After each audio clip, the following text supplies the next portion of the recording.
જામકંડોરણામાં ધારાસભ્ય જયેશ રાદડિયાના કાકા સહિત અન્ય લોકોએ તોડફોડ કરી હોવાનું સામે આવ્યું છે। જામકંડોરણાના નગરનાકા પાસે આવેલ રામજી મંદિર બહાર મંદિરના પૂજારીઓના વાહનમાં તોડફોડ કરવામાં આવી હતી।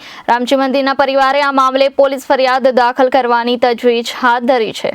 જામકંડોરણામાં ધારાસભ્ય જયેશ રાદડિયાના કાકા સહિત અન્ય લોકોએ તોડફોડ કરી હોવાની સામે આવ્યું છે। જામકંડોરણાના નગરનાકા પાસે આવેલ રામજી મંદિર બહાર મંદિરના પૂજારીઓના વાહનોમાં તોડફોડ કરવામાં આવી હતી।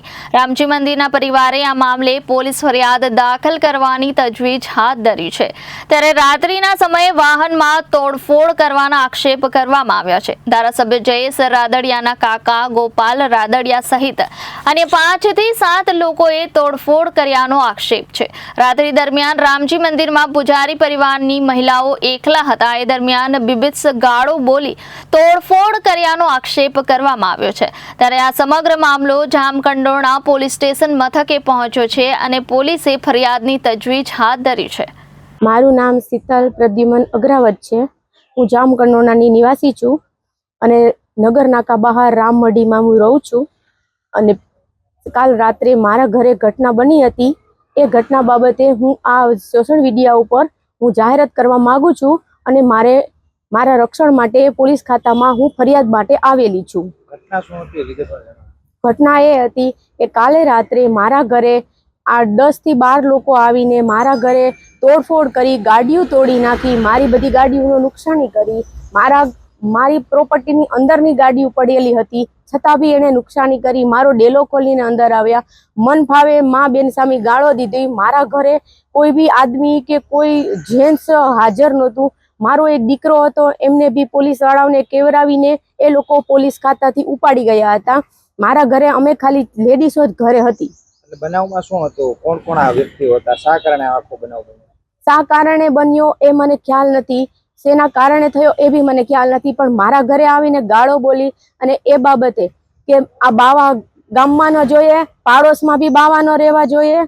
જયેશભાઈ રાદડિયાના કાકા ગોપાલભાઈ રાદડિયા હતા, પીપળડી થી લાલાભાઈ હતા દરબાર, અને હર્ષુભાઈ રાદડિયા હતા, એમની પત્ની બી બારે ઊભી હતી। અને તે પછી બીજા લોકો હતા, એમને હું ઓળખતી નથી કેમ કે અમારે ઘરમાંથી બહાર ઓછું નીકળવાનું હોય એ માટે હું કોઈના ફેસની મને ખ્યાલ નથી કે કોઈના નામની મને ખબર નથી। જે વ્યક્તિને હું ઓળખતી હતી એટલા વ્યક્તિનું મેં નામ આપેલું છે, બસ। તમે પોલીસ સ્ટેશને ફરિયાદ નોંધાવી? હા, મેં પોલીસ સ્ટેશને ફરિયાદ નોંધાવી છે કેમ કે કાલ રાત્રે જ મારે ફરિયાદ નોંધાવી હતી, પણ એ લોકો મારા ઘરની સામે સતત આખી રાત ચોકી ફેરો કર્યો। મારા બા પડી ગયા હતા, તેમને બીપી હાઈ થઈ ગયું, છતાં હું એમને હોસ્પિટલે બી લઈ જઈ ન શકી કેમ કે મારા બાને એકદમ બીપી નો પ્રોબ્લેમ છે। પોતે 75 વર્ષના છે, એમની વીકનેસ સાવ નબળી છે। હમણાં એમને પડી ગયા હતા તો એના ટાંકા આવેલા છે, એનું ખૂન બહુ વહી ગયું છે, તો પોતાને ચક્કર ને આવતા હતા, એ બી પડી ગયા। એને હિસાબે મારા જે જેઠાણી બા છે એમનો પગ ભાંગેલો છે, એમને પગમાં પ્લેટું છે। મારી માંગ એ છે કે અમે એમનું કંઈ ખરાબ કર્યું નથી, અમે લેડીઝોએ જે બે કે તો એ લોકો મારા ઘરે આવીને શું કામ એને આવી રીતે કરે છે અને મારી પ્રોપર્ટીનું નુકસાન શું કામ કરાવે છે। બીજા નંબરમાં કે જે અમે ત્યાં ધંધો કરતા હતા અમારા ઘરની અંદર, એ બી અમારો ધંધો બી ભાંગી પડ્યો, અમારો ધંધો બી બંધ કરાવી દીધો। એનું કારણ શું? અમે અમારી કમાઈથી ખાઈએ છીએ, અમે મહેનત કરીને ખાઈએ છીએ, તો અમારી મહેનતમાં પાટું શું કામ મારે છે એ લોકો?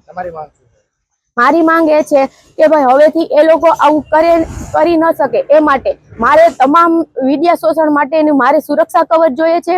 બીજા નંબરમાં કે મારે પોલીસની બી સુરક્ષા કવચ જોઈએ છે। Bureau report Janadesh news Rajkot.